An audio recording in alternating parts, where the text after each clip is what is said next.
Reading Elder Scrolls lore books so you don't have to. Fire and Darkness. Please sit back and enjoy this Elder Scrolls lore audiobook series.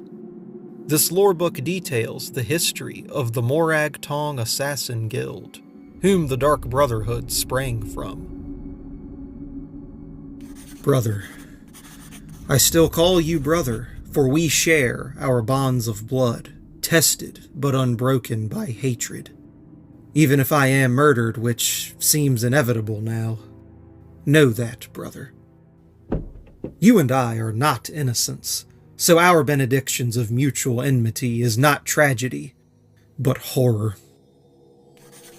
This state of silent, shadowed war, of secret poisons and sleeping men strangled in their beds, of the sudden arrow and the artful dagger, has no end that I can see. No possibility for peace.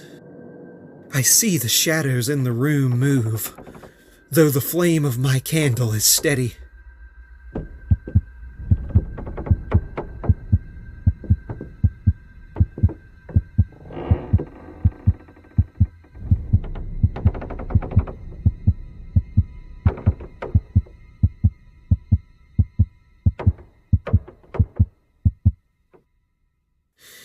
I know the signs that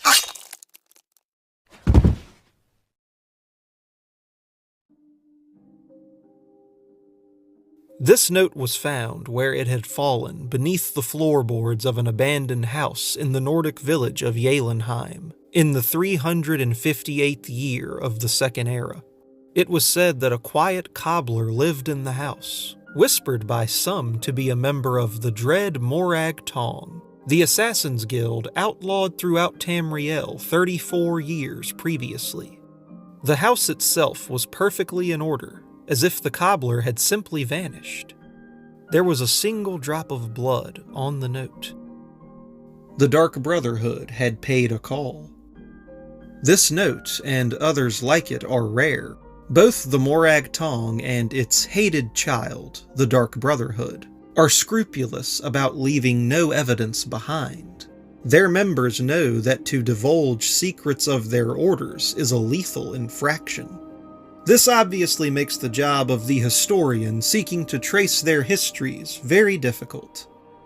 The Morag Tong, according to most scholars, had been a facet of the culture of Morrowind almost since its beginning.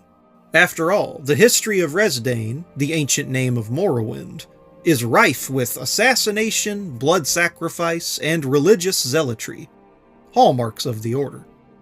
It is commonly said that the Morag Tong then as now murdered for the glory of the Daedric prince, Mephala, but common assumptions are rarely completely accurate.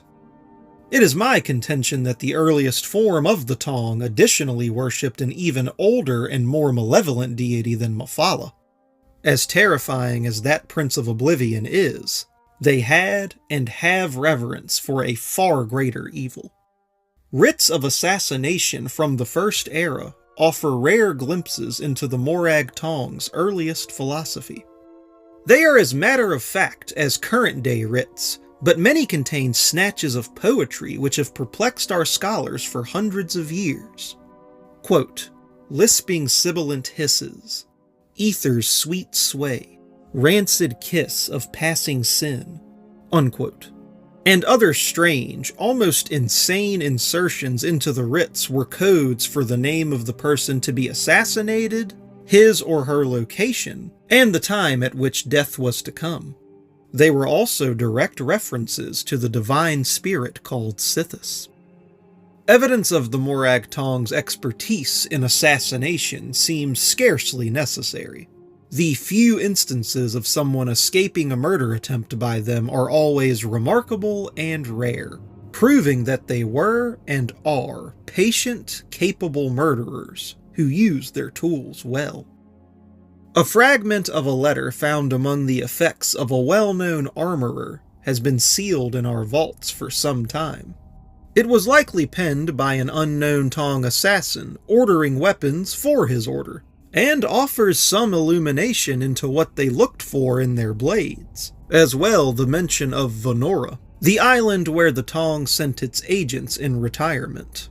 Quote, "I congratulate you on your artistry, and the balance and heft of your daggers. The knife blade is whisper thin, elegantly wrought, but impractical. It must have a bolder edge, for arteries when cut have a tendencies to self-seal, preventing adequate blood loss. I will be leaving Venora in 2 weeks' time to inspect your new tools, hoping they will be more satisfactory." Unquote. The Morag Tong spread quietly throughout Tamriel in the early years of the Second Era, worshipping Mephala and Sithis with blood, as they had always done. When the Morag Tong assassinated the Emperor Riemann in the year 2920 of the First Era, and his successor, Potentate Versaduce, in the 324th year of the Second Era, the assassins so long in the shadows were suddenly thrust into the light. They had become brazen, drunk with murder, literally painting the words Morag Tong on the wall in the Potentate's blood. The Morag Tong was instantly and unanimously outlawed in all corners of Tamriel, with the exception of its home province of Morrowind. There they continued to operate with the blessings of the houses, apparently cutting off all contact with their satellite brothers to the west. There they continue their quasi-legal existence, accepting black writs and murdering with impunity. Most scholars believe that the birth of the Dark Brotherhood, the secular, murder-for-profit order of assassins, was a result of a religious schism in the Morag Tong. Given the secrecy of both cults, it is difficult to divine the exact nature of it, but certain logical assumptions can be made. In order to exist, the Morag Tong must have appealed to the highest power in Morrowind, which at that time in the Second Era could only have been the tribunal of Almalexia, Sothasil, and Vivec. Mephala, whom the Tong worshipped with Sithis, was said to have been the anticipation of Vivec. Is it not logical to assume that in exchange for toleration of their continued existence, the Tong would have ceased their worship of Mephala in exchange for the worship of Vivec? The Morag Tong continues, as we know, to worship Sithis. The Dark Brotherhood is not considered a religious order by most, merely a secular organization offering murder for gold. I have seen, however, proof positive in the form of writs to the Brotherhood that Sithis is still revered above all. So where, the reader asks, is the cause for the schism? How could a silent war have begun when both groups are so close? Both assassins' guilds, after all, worship Sithis. And yet, a figure emerges from history who should give those with this assumption pause. The Night Mother.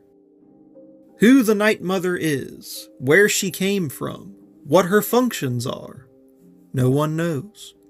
Karlovac Townway, in his generally well-researched historical fiction titled 2920, The Last Year of the First Era, tries to make her the leader of the Morag Tong, but she is never historically associated with the Tong, only the Dark Brotherhood.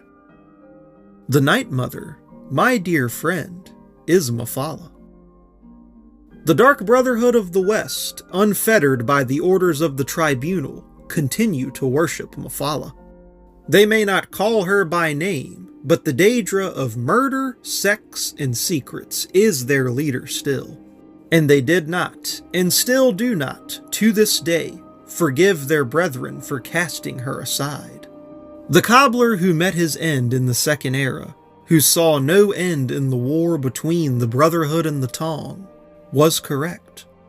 In the shadows of the Empire, the Brothers of Death remain locked in combat, and they will likely remain that way forever.